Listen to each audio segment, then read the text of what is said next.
I should unmute. Hey, everybody. Happy Monday. This is your girl, Sabrina Bree, not Brianna, and we are completely mixing it up. We are here doing an evening conversation, and I am so glad that you're with us. This conversation is one that has been eagerly anticipated, and I am inviting you all to not only listen, but to join the conversation. This is one of those where you can tag people, we can have live conversations, and just really begin to explore some of the dirty laundry that we haven't talked about in our community. As you all are liking, sharing, and inviting people to join the conversation, I'm going to invite a very special people to me to the conversation to help me anchor this. Would you all put your hands together for the radical one herself? I call her Grace. You guys know her as Dion, the radical midwife. Grace, happy Monday evening. It's Monday. We've been quiet a long time. I'm so happy to be here. I am super excited about this conversation. I'm stoked about these cats that are joining us, and I am beyond elated that by the time this conversation itself ends, I have a feeling, as always, Grace, that somebody's life and the trajectory of their life is going to shift drastically. Absolutely. So I don't know about you. I'm just happy to be here. I'm happy. The people are tuning in. Yes, I know we have different threads going, but hey, Trey. Hey, Tony. Trey. There were some people that promised me that they would be on tonight, and so I'm so excited about them and their participation. And it's been so long since we did this, and I think it's indicative of the topic that we made the sacrifice to come out of, I'm not going to say retirement, but just set aside some time for working to have this conversation, because it's that important. It's important. Yeah. So before we do the rationale as to why this conversation, hey sister, why this conversation and why now, maybe we should go ahead and get our guest in here. I'm going to let you do the honors, because one of our guests makes my heart so happy, and I don't, I get overcome and I get to squealing and carrying on, and they ain't heard the T-Rex in a while. They might hear it, but I'm going to let you do it first, and then I'm going to squeal. You go. That's hilarious. So y'all listen, if nobody knows anything else about me, we all are from this good old amazing little bitty place that they disqualified. Yay! All day long. And I have known this fella since probably my early teen years, and I have watched him become just this amazing ambassador in the community, just a phenomenal father. They say African-American men are not fathers. The devil and his nephews are liars. He contributes to so many things. I've watched him transition through life changes, life transformation, and I am not just impressed with his journey, I'm impressed with his heart. He's a great dude. And to top it all off, ladies, he fun. This dude inspires folks everywhere. If you never wanted to go for a hike after you watch this cat, you just kind of want to go for a hike like randomly. So ladies and gentlemen, with no further here, look, we love to hike. Hey, sorry. Hey, Reggie. Hey, Dee Dee. Hi, Dee. Hi, Benita. With no further ado, ladies and gentlemen, I bring to the platform none other than Garland Harris Jr.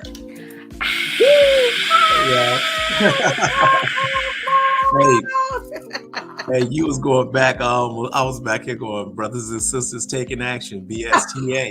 BSTA, way back in the choir at Kennedy High School. Him and Charlie Brown terrorizing all of the girls because they was fine then. You hear me? Wait.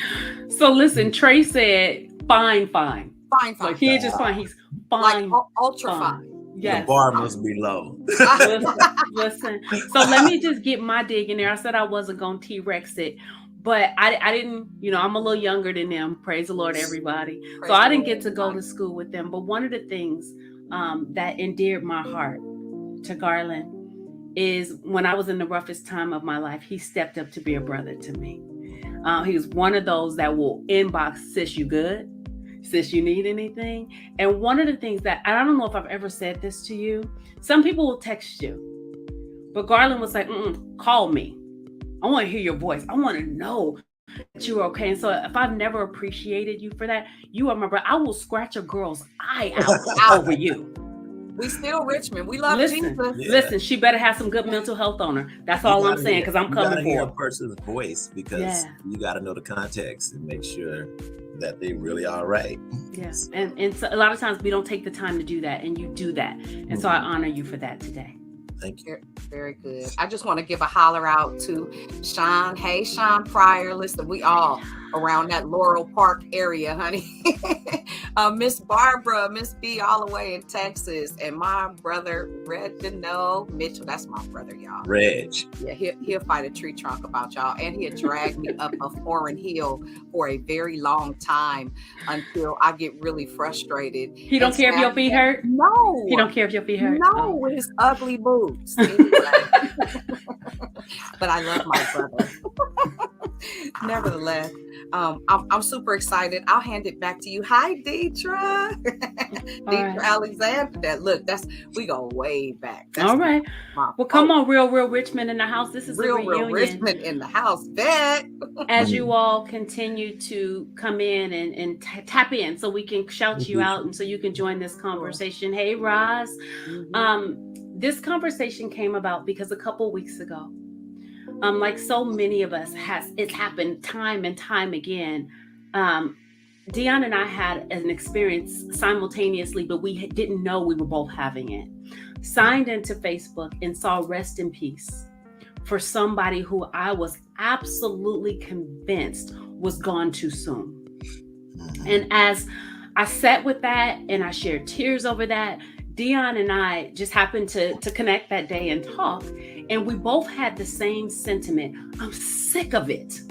Yeah. I'm sick of people leaving here too soon, particularly men in the age group of 40 and 55, right? And so we begin to have the conversation. We have to do something, right? And I didn't know, like, do Black men not know how much you guys mean to us, right? And so we started having the conversation about having the conversation. And so that's what anchored us here tonight, all right? So to kick off the conversation, I want to share with you all some statistics that literally rocked me. And once I give you these statistics, Garland, I'm going to turn it over to you, because I would love to hear. First, we're going to definitely give you space to talk about your own journey and your own decision making, because Dion says everything is a decision. But I want to hear your thoughts about these stats, okay? Okay. So these statistics were pulled from 2021 to 2022. So this ain't talking about something that was in the 1970s. As of 2021, Black men in the United States suffer worse health than any other racial group in America. For example, as a group, Black men have the lowest life expectancy and the highest death rate. That is compared to other men and to Black women. Okay? Hold on, I'm gonna give y'all some more. Statistically speaking, Black men live 7 years less than men of other racial groups. They also have higher death rates than Black women for all leading causes of death.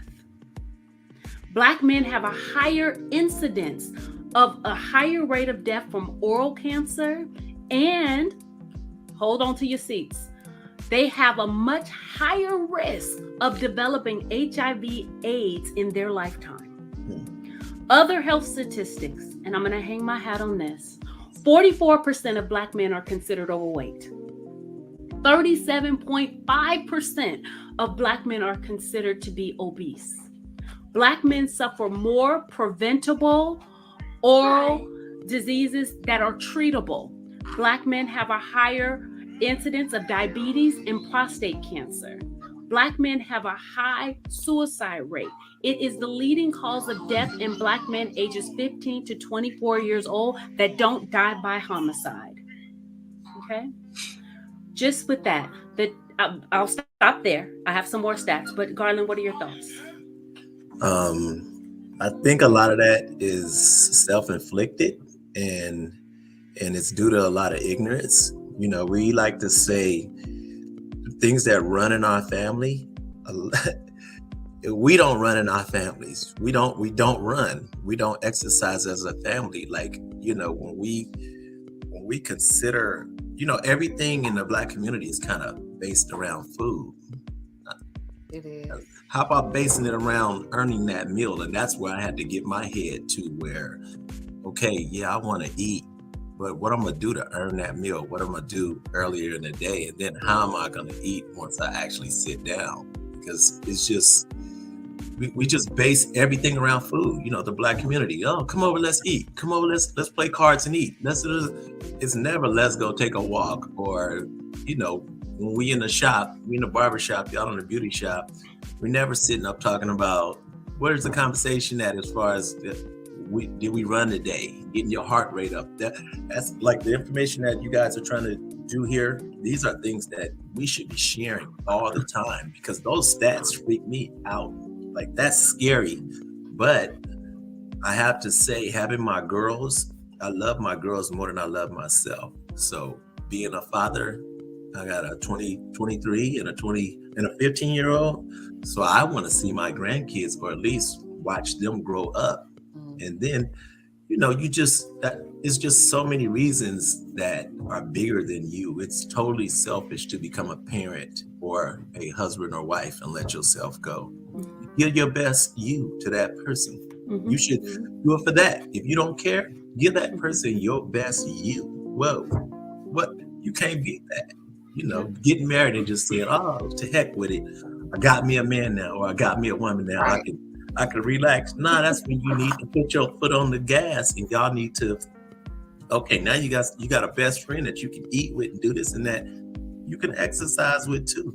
Listen, we can talk a lot about that, because most of us get into relationships long-term was with the intent that we're going to do life together. Yeah. Right? Yeah. And Garland, you mentioned something. A lot of it is communal in this culture. Mm-hmm. We eat for everything. You sad? Let's eat. You happy? Let's eat. You bored? Listen, because I'm a let's eat. Right? And there's nothing wrong with that. But what are you doing before you go eat or after? That's right. Okay, I'm finna eat, but yeah, I just ran a couple miles today. I earned this food, right? So I'm going to give you guys my last set of statistics, and then Dion, I want to hear from you, okay? So what I'm going to give you guys now, and I saw people saying that the stats made them sad too. Mm-hmm. Check these out, right? According to the Centers for Disease Control and Prevention, mm-hmm. the following were the leading causes of death in Black men in 2019. Take out homicide, all right? Y'all ready for this? Heart disease, cancer, unintentional injuries, accidents, homicide, stroke, diabetes, chronic lower respiratory diseases. I didn't know what that was, so I looked it up.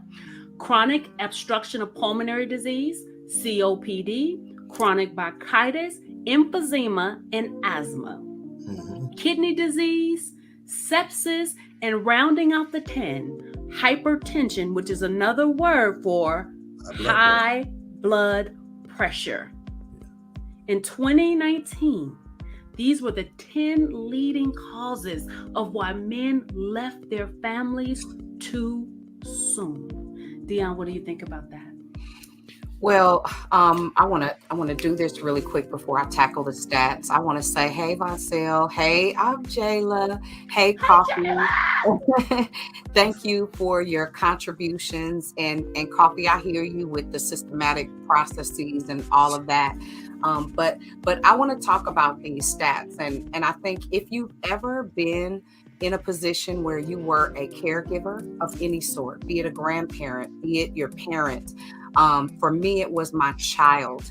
It's number one, not something that I would wish on anyone. And what I know without a shadow of a doubt is that when we make, hi, son, when we make these decisions, not to be mindful of what culture says. And I know that food is cultural, and, I do understand that. However, to every man is given the measure of self control.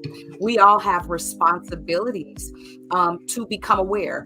And for us, and this is for me as a believer, men perish for lack of knowledge. You have knowledge of the system so that you can counter the system. I don't believe in culture. I believe in counterculture. So everything about how I think, how I process, how I operate, I am aware of a thing, but I'm not stuck in the blame of a thing, because I am responsible for me and me alone. And I'm also responsible for those that I love. Like I have my middle son, his father passed from diabetes complications.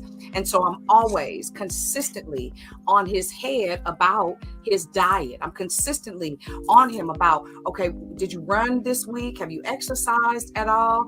I have a son that survived cancer. We have a full gym in my garage. Not only, I've always been cognizant, right? Now, sometimes maybe not as active as I should have been, but you deal with overcoming cancer. You deal with overcoming and dealing with mental illness or any addiction in your bloodline of any sort. It makes you conscious of how you live. I want to see my grandchildren.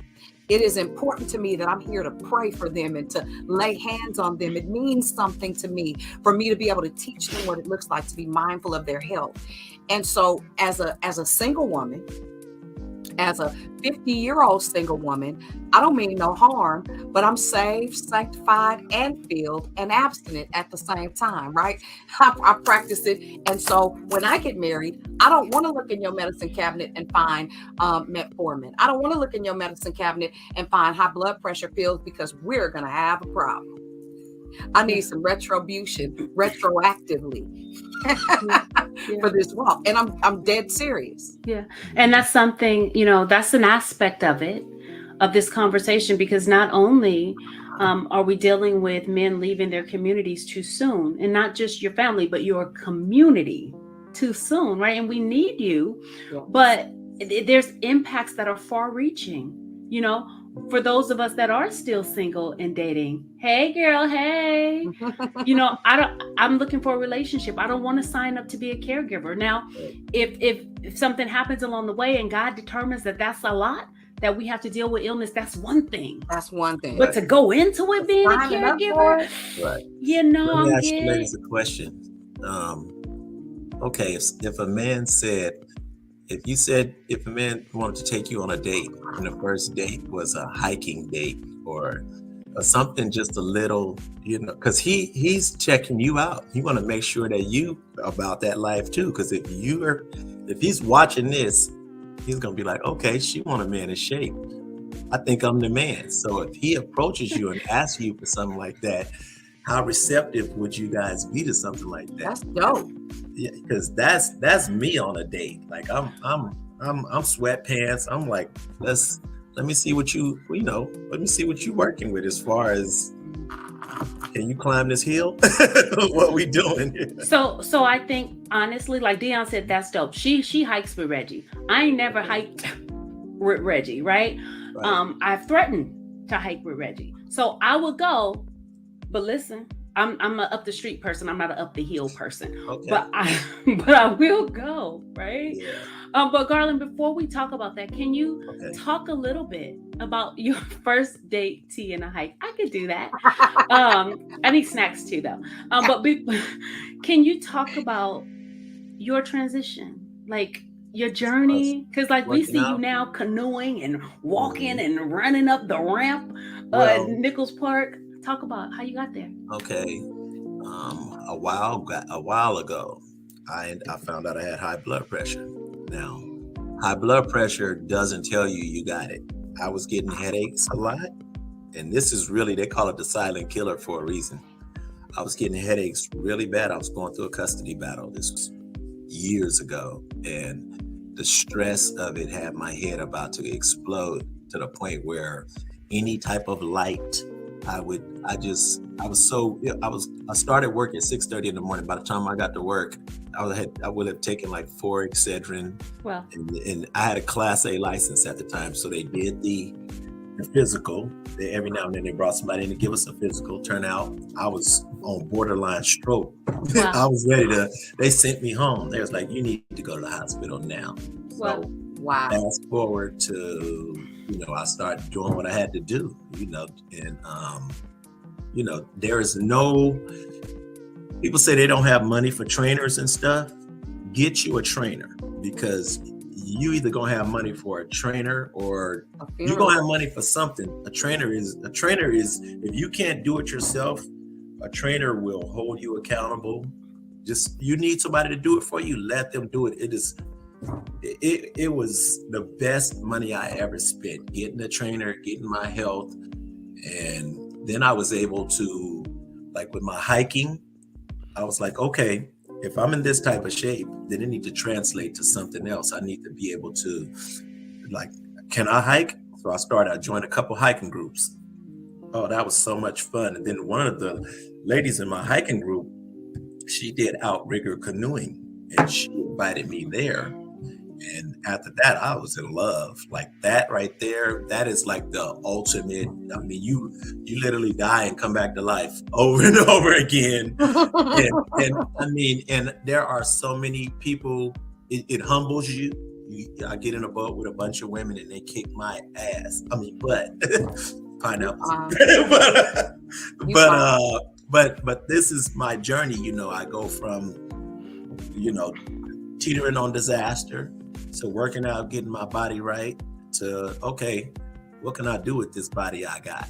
So, and how can I maintain it? So all my activities are just staying active. I'm not going from the gym and just trying to lay on the couch. I'm gonna hit that gym through the week, and then on the weekend, I'm gonna see, can I climb that hill that I climbed a couple of weeks ago a little better? Yeah. It's a lot to it. It's changing your whole lifestyle. Like what you consider fun, just be active. It ain't gotta be to the extreme. Just be active. Yeah. So Garland, Dion often talks about making a decision. Mhm. Everything starts with making a decision. To prepare for this conversation, I spoke to a number of different guys just to kind of get a consensus Mhm. about what has been a barrier to them managing their health or taking better proactive care of their health. And one of the things that kept coming up is that men don't go to and this is from Black men. We don't go to the doctor because we're afraid. So I said, afraid of what? Afraid of the unknown, afraid of finding out something that I don't want to know, going in, feeling okay, coming out, feeling worse, right? So Yeah. Can we talk about the fear factor? Because shout out to all of the men that are typing in the stuff that they're doing. Kofi said he's on his way to the gym right now. Yeah. We know Reggie is the hike master. So shout out to all of you guys that are doing it. But can you talk to the men that don't know where to start and they flat out afraid? We ain't gonna talk about getting that prostate check because you can send them into. I've gotten my prostate checked a few times, and I'm about to get a colonoscopy this year. And whenever I do it, I remember when I first got my prostate checked, I put it on Facebook because I was like, this is something that people need to know that we need to do. Some secrets shouldn't be kept, and it wasn't a fun experience. But if I had to do that to save my life, which is what you're doing, they're gonna do it. They're gonna do it either when you got it or to make sure you don't get it. They coming. So, were you afraid? Yeah. Did you have any fear? I was just worried about the comfort level, but I didn't have any fear. as far as, not just the prostate exam, but just all just of the this, results. changing your lifestyle, even the way you eat. Did you face any fear? My biggest fear was leaving my girls too early. So nothing scares me more than that. So Yeah. like I said, when you love That's somebody, wisdom. when you love somebody more than you love yourself, then you don't want to leave them. You don't want to be a burden. Mhm. So you do everything you can to be here with your family. And but the fear of going to get it done, I was kind of scared. I'm scared with the colonoscopy coming up, because the amount of people I know with all my Navy buddies and everything, my feed, I'm like looking at a lot of people getting sick, like a lot of people, and I have those conversations with my friends, like, hey man, you all right? You getting checked? Or it's scary, but I mean, we support each other through all kind of other things. We got to talk about those things, Absolutely. I think the silence kills us. Silence. We don't, right? And not to be funny, but so Tony posted, and I just want to share a couple of these comments. His comment was great. I have congestive heart failure, an irregular heartbeat, COPD, high blood pressure, chronic kidney disease. I've changed my outlook on life and how I live. I eat to live now, and I'm eating far less and starting to exercise. I had to change my perspective. Losing my brother, which was a dear friend of mine. We grew up together. We grew up holding hands, me, him, and Mimi, going over to Miss Medler's house, and just around the corner, playing at the Tambark Park together. Everybody loved Ty, and it says, I have to live my best life now for my wife. And Garland, you said something a moment ago that I think is paramount. When you stop just living for yourself, our selfishness, we could blame it on the system and make every excuse we want to about the systematic processes. Honey, you got to get your thought process above that. That's menial thinking and giving yourself an excuse to allow yourself to be sick. Tony, I'm super proud of you. Yes. And Ravonda, shout out for being one of the women that would have the heart and the courage to walk a man out of his broken place into his wealthy place. That's so what's up. That's sexy as all get up. And then we also had let me see. Tony also said this, and I think this is key for those that are watching. It's the stigma of the prostate exam that makes you think twice, but it's better to know and to get treatment and to find out prior to it being too late. This conversation, and I think when for Sabrina and I, when Carl passed, we expected a regular hospital visit to turn into him coming home with us. We were prepared to take a high tea with Bree at the hospital with him in the hospital, and my brother never came home. Right. And that started an awareness, a very different awareness, I think, of number one, how important you guys are to us. Men, like, we can't live without you. We need you. We need, especially for the ones of you that have the courage to step past the excuses that society and culture will make for living an unhealthy life. Listen, we need your influence, and the lack of your influence in historic times in the system and in the process have caused a whole bunch of trajectory that we still have to write. And so I want to say this openly. You guys, and I'm not sure what happened to Ty. Reggie, I sent you a link. We'd love for you to jump on. Look, did you see Sabrina's face? Did you see her fingers? They did this. Click the link, Reggie. Click the link. Oh, Reg. Come on, Reg. Just use your phone. He probably somewhere in a tree. In a mountain. Reg. Reg is so gangster. That's my hero. My brother had me in the nosebleed section of the hiking department in Point Richmond, places I didn't even know existed. Yeah. And then the bugs was trying to get me, and he has no pity. You do not want to go on a hike with Reggie unprepared. You absolutely need some repellent. because he's going to drag you. Nevertheless, I just want to say how much, for real, I have watched you overcome so much stuff through your transition in your relationship, through doing the best thing for yourself with regard to your sobriety and your health. You inspire me. We love you so much, G, like for real. Listen, can anything good come from Richmond? Absolutely. Absolutely. Absolutely. Absolutely. You represent us well. You represent us well, dude. Like it, and I love you too, smithereens. Yes. That's all. No, that's a lot. We've talked about men leaving their families, but the reality is, for those of you that are the kings in our community, you're more than just a husband. You're more than just a father. You are a brother. You are an uncle. You are like a staple. And For real. and we need you. Mhm. Like, your health is directly tied to my future. Yes. Yeah. We do life together, and I don't want to do life without another one of you, right? So I want to be real about it. Because everybody ain't gonna just go on a hike. Yay, I made it. I don't know if Reggie will tell it, but I was supposed to go. We meeting at Point Richmond. Sabrina showed up in some blue suede boots. Because that's what she do. So let me just say, standing at the bottom of a mountain, everybody ain't going on a hike. At work. Hi. Hey, I'm so sorry. I was trying to get a break at 7 and could not. It's okay. But I'm at this point. I just couldn't. But I'm here now. Hey, everybody. Hi, thank you for joining us.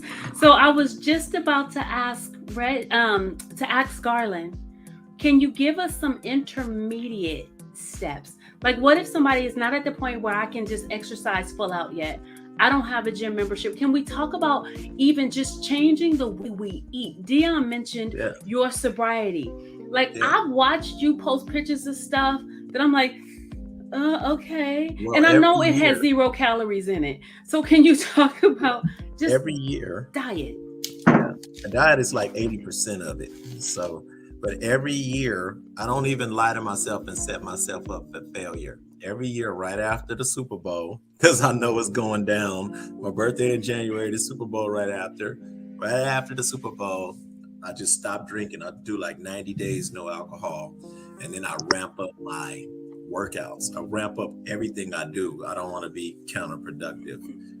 So right after that, sometimes I might switch to keto for a month, just depending on how I feel, just to try to get back. I've even done Jenny Craig. Jenny Craig works. Jenny Craig will knock in a month. I've done it for a month. You can drop 10 to 15 pounds in a month if you're working out. Depending on how you're working out, you're going to drop some weight. Just anything, just if you need somebody to monitor how you eat. But like I said, for that 90 days, I'm really hitting it, because in the summer, you want to be right. And I'm going to keep working out in the summer. But this particular past year was really hard to get off because of COVID. COVID threw everybody out of whack. And I was not even feeling right. And as I said, within the last month and a half, I dropped about 15 pounds. Nice. Wow. Feeling good. I'm getting ready for my canoe race coming up. But just to motivate me to get to do that, I'm trying to give you guys because I know Sabrina, you kind of wondering, like, how do you get from the couch to just want to do that? And it's almost, make it simple. Right now, my gym stuff is in the back of my car. Everything I need is in the back of my car. I have workout stuff in my garage, but I go to 24-hour fitness. But when I get off with you guys, I'm jumping in my car and I'm gonna drive to the gym. Okay. I'm gonna go work out. Don't even try to stand there a long time. 1 hour. Cool. Yeah. Do 30 minutes of cardio and then get you some push-ups, abs, just something to get your strength up. And then go sit in the sauna. Keep it simple. Don't go in there and try to kill yourself where you once you get in there and you get in routine and get through the soreness, then you can start, okay, I'm going to do this, I'm going to do that. And then if you want, get you a trainer. But Yeah. it's just remove all obstacles of keeping you from going. Make it simple. Make it where I literally roll out my bed, brush my teeth and everything, and just throw my sweats on, go jump in the car, and I'm working out. Move Like around. I'm waking up on a treadmill. Like, you know. So Kofi wrote, start small and drink water each day. I drink about 2 gallons of water a day. Right. But I can do that because I work where I work. Yeah. So we're supposed to drink half our body weight in water, right? Mhm. Now you got to have you a good porta potty urinal next to you. Yeah. Right. Reggie says start with just a walk around the block. As you guys are taking note of that, I saw Trey said she wrote down Jenny Craig. Deon, I would love for us just to pause for just a moment. Absolutely. For you to introduce Absolutely. Tyrone. Our next guest, and he can tell us a little bit about his story, about his Absolutely. diet. I heard you lost an amazing amount of weight, so I'm excited to learn your story. So for those of you who don't know this amazing, I call him the gentle giant. He is one of the most stoic cats, a man of very few words, but when he speaks into lives. And by the grace of God, I met him probably about, almost 20 years ago, huh, Ty? It's been a really, really long time. But we shared salon space, one next to another. He was a barber, I was a stylist. And I watched him go from literally this broken dude, if I just keep it 100, all the lives that I watched him mentor people from his broken place. I watched him go grab folks that were about to lose it and make stellar barbers out of them from his broken place. And then I watched when the light went on in his head about his life and his responsibility when that little girl started getting a little waistline and a little booty. Honey, something happened. You know, when you had them kids, when that little girl started growing up, she'd walk in the door, his face, look, he'd get a little nervous, like, Lord Jesus, wait a minute, hold up. But I watched Ty take responsibility for his life, but not just his life. He recognized how many people were watching him. And he is someone that has always ignited me when it comes to him and Gouda. I love me some Kareem. Him and Gouda always keep me on fire when it comes to working out. And so we were at 24-hour together, and I had, COVID had came and hit me, and then here he come talking crazy, and I swear he was talking directly to me. So I start inboxing him, you ain't gonna keep talking to me like that. You don't know me like that. And he was like, oh, just come on, D. You know what to do. And so I want to tell you, I love you. Always have, always will. I know you do. I know you do. But I thank you for your consistency. Your consistency keeps me motivated. Him and Eric, and I mean, there's so many. I love you guys. I love me some Samantha Wise and some Devona McClendon, but I love me some my dudes, especially we've been through lots and lots together. So to see you on the other side of healthy, physically, mentally, emotionally, and without perfection and without looking for perfection. But you dope, dude. I appreciate your life. So that's Ty, y'all. Hi, Ty. Welcome to High Tea. Welcome. So, Ty, you joined us as we were giving tips to men who need to start at the intermediate state, the very bottom. So, Deon mentioned, like I said, that you've had this amazing transformational journey. Garland encouraged us to understand that 80% of it is diet. So my question to you is, did you change your diet, and how did you change your diet? Well, just to give you kind of short and long, I always kind of been an athlete, basketball player, college basketball. Adjust your phone, Ty. Move your hand off your mic. Can you hear me now? A little, yeah, that's better. Go ahead. Can you guys hear me better now? That's better. That's better. So, played some junior college basketball. And, what happened was I actually had a motorcycle accident on my bike and got a back injury. So I was going through physical therapy and stuff like that. And when I was going to see the physical therapist, he basically told me, he said, look, I can come in here and I can massage you, put this ultrasound on you, this TIMS in it, but the way for you to get better is to lose weight. Learn how to manage it.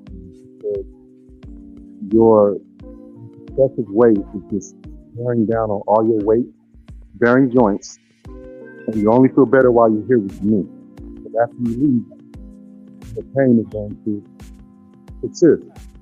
And he gave me this illustration. He said, I want you to imagine if you were 100 pounds and you jumped off into the street, and he said, when you land, it's not going to be 200, it's going to be double.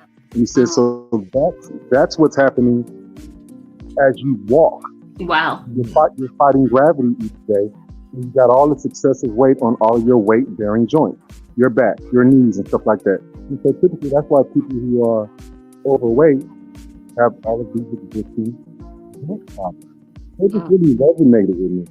So what happened was, at the time I was married, I was on South Beach, 350 pounds. My quality of life, out there seeing all these beautiful people, and we had got this house that was in this place that was far away from the beach, and we had to walk every day, and I was just miserable. We was out there for 7 days, and I just made my mind up at that time. I said, when I get back to California, I'm going to do this. I was 350 pounds. That day we got back, it was a Sunday. And basically cleared out everything white. Hold on, 2 seconds.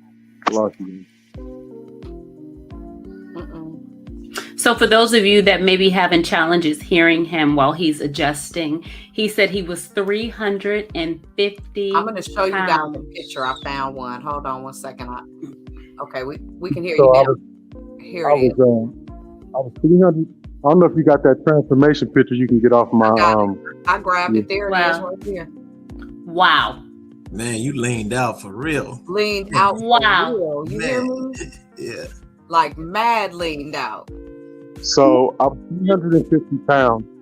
And so the first thing that I did was I kind of went on a bunch of these Instagram transformation pages. And so I went on there to I started reading people's testimony and stuff like that. So I started going on those pages, and then I actually started making some of those pages. So my picture started, after I, got transformed my body, I was on a bunch of Instagram transformation pages giving my testimony. But I went on these pages, and it just seemed like I was always seeing a common number for how long it took for people to transform their bodies. And it was always 3 years.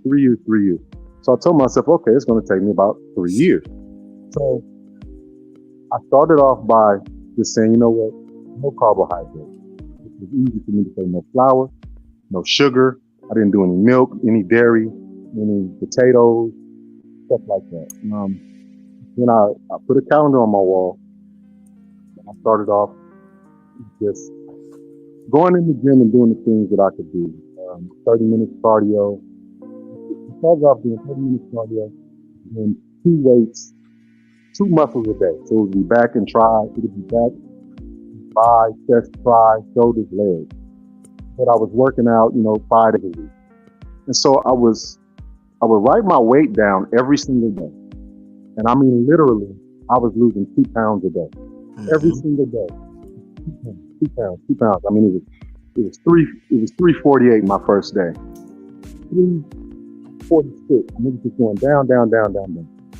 So then what would happen is, I'm on the motorcycle set. So the weekend would come, Friday, I drink, fried pasta, French fries, and then I would weigh in that Sunday or Saturday after having what I call a bad day out. I was registered 4 pounds weight and stuff like that. So what that did for me was like, okay, so I'm seeing I can get the weight off, but I have to get rid of any bad habits. So eventually I started cut out all the bad habits. And, next thing you know, probably in about a year and some change, I had lost over 100. Wow. Then I started to just once some of the weight started to come off, I started to get stronger. The pain was going away. I started HIIT classes and CrossFit, and I just really submerged myself into health and fitness, and I'm just very disciplined. I eat, I work out 7 days a week. I even have what I call active rest days. With active rest basically means that I'm active that day, but I'm not necessarily lifting weights. I'm not, because when you lift weights, you're tearing down muscle fiber and you build muscle by those muscles repairing themselves. So if I'm not lifting weights, I'm doing active rest. So that could be hiking, that could be biking. I'm doing something every day. I'm making a health and fitness deposit every single day, not unless something does not, like the time doesn't permit, work or whatever the case may be. But every single day, I make a deposit into my health and fitness. But I train people as well. Nice. Since I used to be there and I had very limited mobility, I literally will start someone off, like you said, just walk. Just walk this treadmill. I typically will, just so I can see just check out someone's mobility, I would typically put them on an elliptical first. Let me see how you do on this elliptical. It's been tough for some people sometimes, people that say over 300 pounds, so then I'll just have them walk. I used to couldn't do any dip, any pull up, any push up, any of that kind of stuff. I'll just start people off. Do it on your knees. Sometimes with pull ups and stuff, put them on bands. It's just. So it's doable. It's doable. It's doable. A lot of people just, it's like a catch-22. I tell people all the time, they come in the gym and they get discouraged because, because they experience pain. And it's the old saying, no pain, no gain. You know what I mean? You have to get that. That'll all go away. I tell people all the time, don't get in the vicious cycle of starting, quitting. People get in that vicious cycle because they're in there. They don't really give themselves a realistic amount of time. 2 weeks just isn't going to get it. You know what I mean? No. I need to lose 30 pounds in 2 weeks, and that just needs to be how it happens. It's not a quick fix. It's not going to happen like that. So people really don't give themselves a really good chance. I tell people all the time, you know what all that bad food is about. You know what all this pain is about. Just give health and fitness a real shot. Give yourself about 2 months, and I guarantee you'll see some results. And your results will be your motivation to keep going. People do not give themselves ample enough time to get to that spot where they're like, oh my God, I lost 10, 15 pounds and I feel so much more better. That'll be your motivation to keep it. All right. Ty, thank you so much. There are people that are asking questions of you, and I want to make sure we get a chance to get those questions in. But while you were talking, I often feel, and this is to you too, Garland, I feel like men have an unfair advantage when it comes to weight loss. Listen, y'all don't have hormones. We don't have babies. Y'all don't have babies. Y'all don't have hormones. And so, Ty, the everything you cut out, carbohydrates, flour, sugar, potato, sir. What are you eating? I could do that for about 3 days, and then somebody's going to be in the line of fire. They're going to get murdered, right? So that's my assumption. My question is, do men have cravings? And if so, how did you overcome that? Because even just everything you cut out sounded like a monumental feat. But he eats good. I love to look at his pictures, especially when he on the set. That joker gonna have a gang of shrimp, a gang of veggies. So Dion, I don't know if you can, but while Garland is talking about cravings, I don't know. Can you pull up some pictures of what I drink Ty a lot of would water. When you drink a lot of water, you're not hungry. A lot of times you think you're hungry and you're thirsty.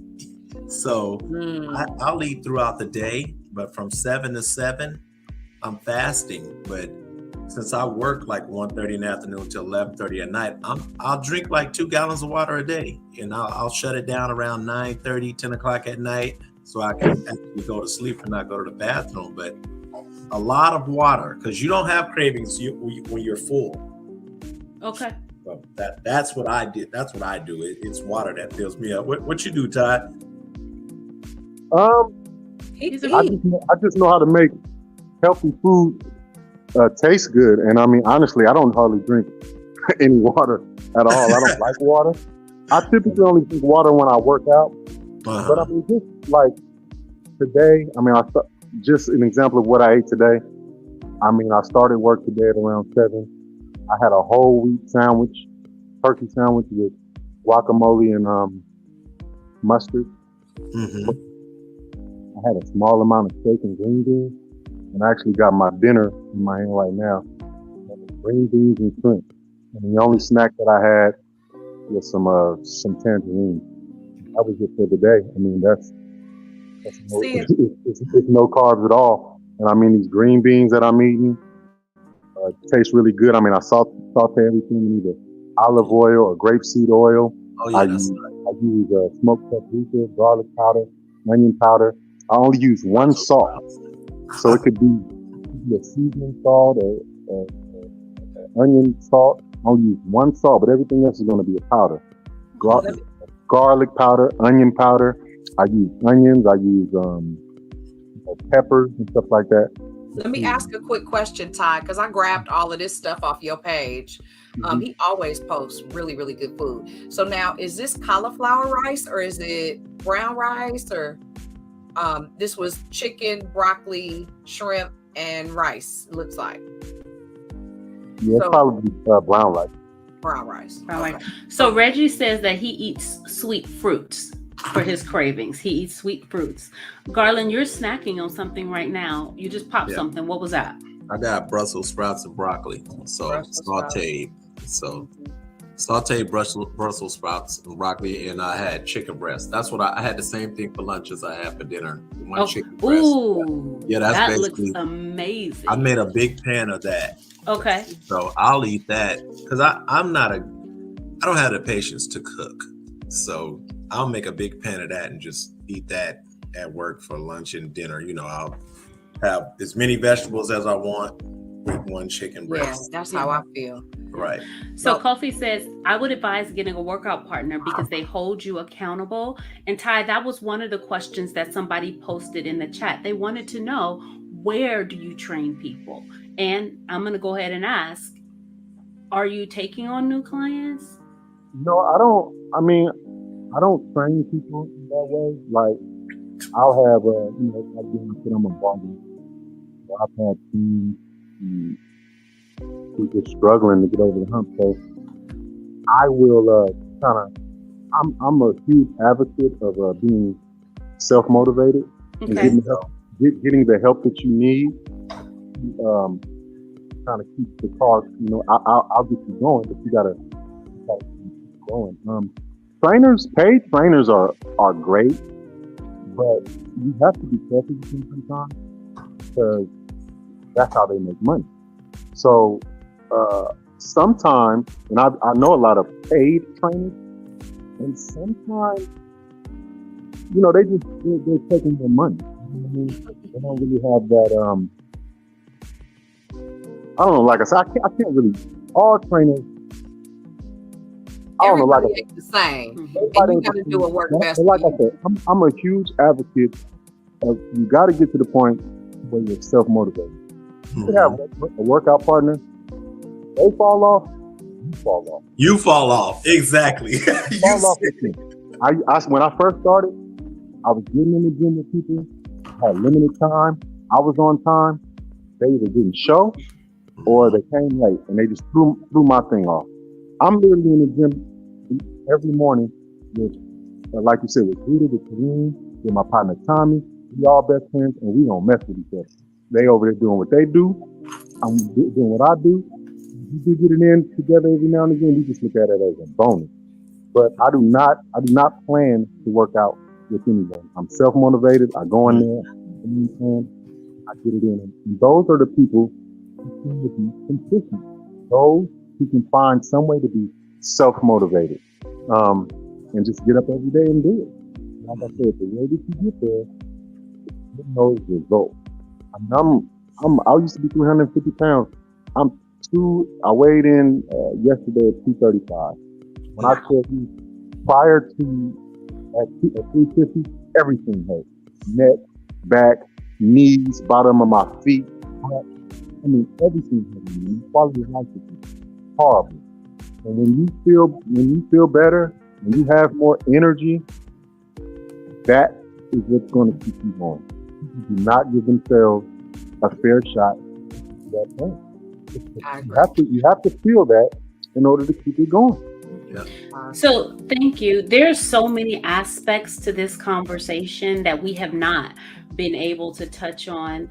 Another aspect that I wanted us to talk about, and I'm hoping that you gentlemen will be willing to come back and talk about, when we talk about the health of Black men, the role that mental health plays on it, depression, anxiety, stress, anger, because that all, we wear that in our bodies, right? Oh, yes. So we're about out of time tonight, so we have to wrap. But if you all would be willing, and if there's an audience for you all, let us know if that's something that you would want to hear about, because that's another contributing factor to Black men dying prematurely, hypertension. So I'd love to have that conversation. And then I want to talk about, maybe in the third installment, if we can, Black men over 45 and 50 entering relationships with health issues. Yes. You know? And not just the I'd physical. love that. If I had that conversation. Listen. Have you ever visited his Facebook page? If you have not, follow him. Because Ty, can we be friends? Because I don't think we're friends on Facebook. But I can cycle some people your way, because I done dated a few people. They're a chicken wing away from erectile dysfunction. That's some good stuff, though.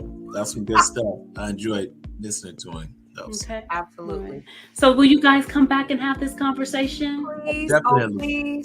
Okay. Can y'all one of y'all convince Reggie to join the conversation as well? We gotta get Reggie off the mountain.